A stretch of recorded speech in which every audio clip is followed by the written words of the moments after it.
So this is our helicopter. We're not going to add any cab.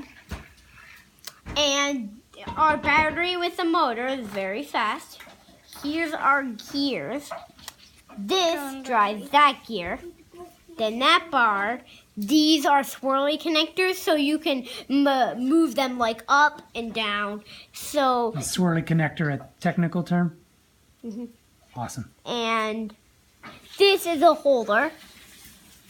Then that connects to these gears, which spins this.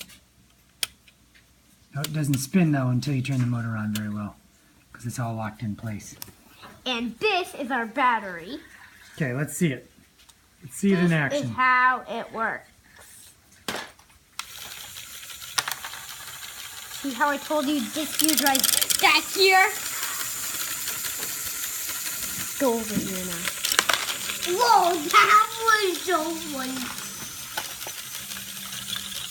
Cool, dude.